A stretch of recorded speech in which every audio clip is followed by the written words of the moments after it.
Leblanc, c'est son nom, et c'est juste son prénom. Tu m'as demandé, mon petit, c'est le Nord. Pas de bras, pas de chocolat. J'aime me beurrer la biscotte. Here's Johnny. Bonjour à tous et bienvenue dans ce nouveau numéro de votre rendez-vous hebdomadaire consacré au cinéma, c'est l'Instant Ciné, et comme chaque semaine on se retrouve pour parler de toute l'actu ciné avec 5 infos que j'ai soigneusement sélectionnées pour vous, et en seconde partie d'émission je reviendrai comme d'habitude sur un film à aller découvrir en ce moment dans les salles de cinéma. Alors sans plus attendre, c'est parti pour les actus.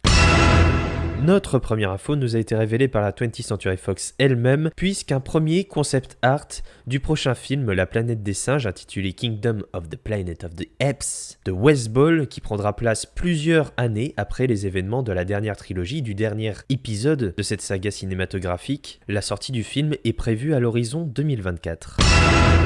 Dans la suite des actualités, Deadline nous donne des nouvelles d'Insaisissable 3. Après 2 précédents films sur une troupe de magiciens braqueurs, Insaisissable 3 va bel et bien se faire puisque Ruben Fleischer réalisera ce nouvel opus. Ruben Fleischer, c'est pas n'importe qui, c'est celui à qui l'on doit notamment Zombieland ou encore Venom, et le cinéaste devrait donc retrouver ces 2 acteurs qu'il a mis en scène justement dans l'univers de Zombieland, à savoir Jesse Eisenberg et Woody Harrelson, pour ce nouvel opus d'Insaisissable 3.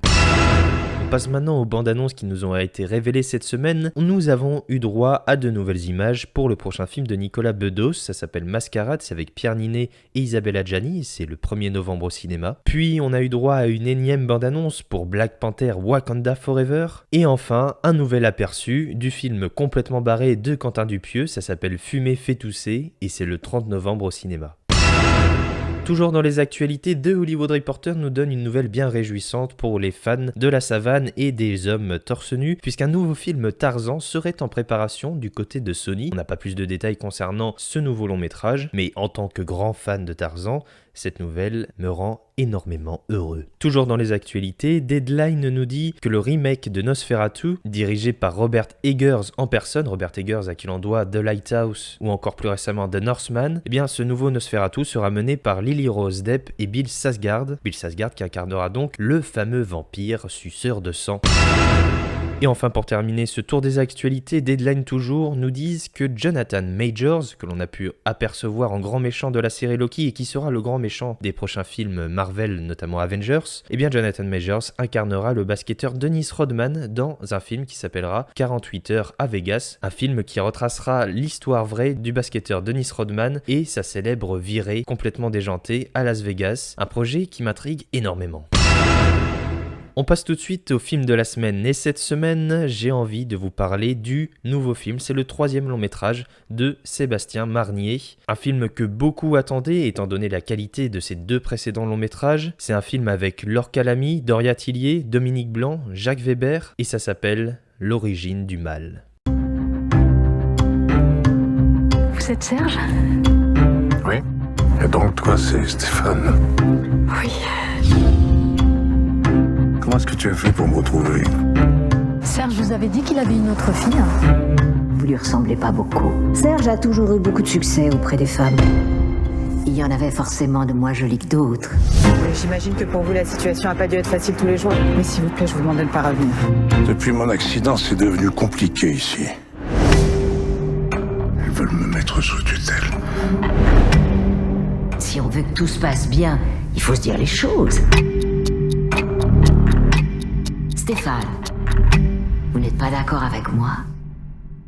Et oui, Seb Marnier est de retour et il frappe fort, très fort. Après Irréprochable et l'excellent L'heure de la sortie, Seb Marnier revient avec un nouveau thriller, un nouveau film toujours plus étrange, dans un univers bien particulier, un univers qui est le sien, un univers qui aime se jouer des codes, que ça soit du cinéma ou encore les codes de narration pour perdre son spectateur. Si vous ne connaissez pas son travail, je vous encourage vivement à le découvrir parce que c'est quelqu'un qui fait des films en France qui ne ressemble à aucun autre et c'est ce genre de proposition qu'on a envie de mettre en avant. L'origine du mal qui a d'ailleurs été présenté à la Mostra de Venise cette année et également pour les Toulousains au Fifi Gros, le festival du film grolandais dont on salue tous les Grolandais chaleureusement. L'origine du mal, c'est donc une histoire familiale ou plutôt une histoire complexe, disons. Nous avons le patriarche, un homme incarné par Jacques Weber, qui est fatigué, qui est malade, et nous avons sa famille qui ne veut qu'une seule chose, récupérer tout son argent. L'homme a été maire, il a été un grand patron d'entreprise, et toute cette petite famille va voir débarquer un personnage interprété par Laure Calamy qui se révélera être sa fille. Évidemment, ça va perturber tout le monde. Le monsieur va voir en l'arrivée de cette jeune femme l'opportunité de pouvoir contrecarrer les plans du reste de la famille, qui est de le déclarer comme inapte et de le placer sous tutelle. Vous l'aurez compris, c'est une histoire familiale, comme je l'ai dit, assez complexe, c'est le cas de le dire, et vous allez voir que cette histoire compliquée n'est en fait que le dessus de l'iceberg, étant donné à quel point il y a des secrets, à quel point il y a des retournements de situation, à quel point il y a des surprises auxquelles on ne s'attend évidemment pas dans l'origine du mal. Et ça, c'est ce que fait Seb Marnier constamment, c'est-à-dire jouer avec les codes et jouer avec le spectateur. Que ça soit dans sa mise en scène ou sa narration, il ne cesse de nous surprendre. Déjà dans ces lieux qui sont assez austères, le film est étrangement sombre, même dans les moments où on est sur un bateau au coucher du soleil, où on devra avoir une image qui est rayonnante de luminosité et de contraste, et bien tout cela est vachement sombre, et cette fameuse et impressionnante demeure qui est remplie vraiment à outrance de plein d'objets qui conservent véritablement toute une histoire familiale, eh bien c'est un univers assez spécial qui peut rappeler parfois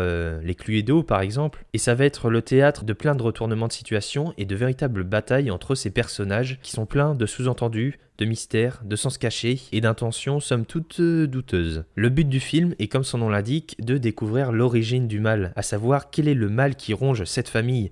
Et le mal, il va changer de position au fur et à mesure que le fil de l'histoire se découvre. J'entends par là que tous les personnages passent à peu près du stade de personnage antipathique, méchant, à celui auquel on a de l'affection, et inversement, on a de l'affection pour certains et on va découvrir en fait que ils n'étaient pas si sympas que ça. Et encore, je caricature, je résume, je banalise énormément, mais il y a un talent dans la qualité d'écriture de ces personnages qui est juste ahurissant dans leur manière de parler, dans leur gestuelle, et ça rend compte également et surtout grâce au talent de leurs interprètes, toute cette troupe d'acteurs qui donnent véritablement de leur corps pour faire en sorte d'habiter ces personnages et de les faire vivre dans toute leur complexité et nous montrer ainsi un spectacle à la fois désolant, satirique, cynique et en conclusion vraiment troublant. Vous l'aurez compris, L'origine du mal de Seb Marnier n'est pas un simple film français de divertissement ou un petit thriller ou polar, c'est quelque chose de grand, de vertigineux. On découvre une histoire, un univers et au fur et à mesure le sol se dérobe sous nos pieds et on va découvrir l'envers du décor d'un jeu bougrement fourbe. C'est quelque chose de rare, d'intense et c'est pour ça que je vous encourage vivement à aller découvrir L'origine du mal. Je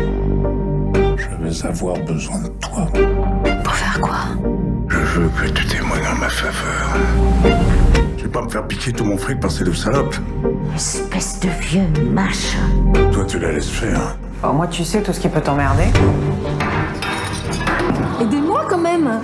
Je peux vous demander pourquoi vous lui en voulez autant? Il vous a bien fait la leçon, dirais-je. Arrêtez les filles, vous me brisez le cœur.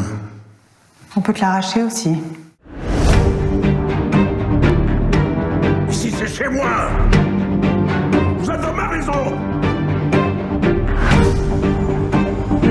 Pour moi, la famille, c'est ce qu'il y a de pire au monde.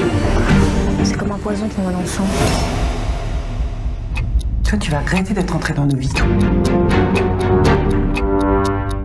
Voilà, c'est tout pour cette semaine, je vous remercie d'avoir écouté cette émission. Vous pouvez bien évidemment vous abonner pour avoir directement chaque émission dès leur sortie. Vous pouvez également me suivre sur Twitter et Instagram pour être au courant des dernières actus cinématographiques à la mode. Comme d'habitude, je mets les liens en description. Voilà, je vous souhaite une bonne fin de semaine, un bon week-end. On se retrouve la semaine prochaine pour un nouveau numéro de l'Instant Ciné, plein de cinéma et plein d'actualités. Alors, je vous dis à la semaine prochaine. Ça dépasse tout ce que j'ai pu imaginer.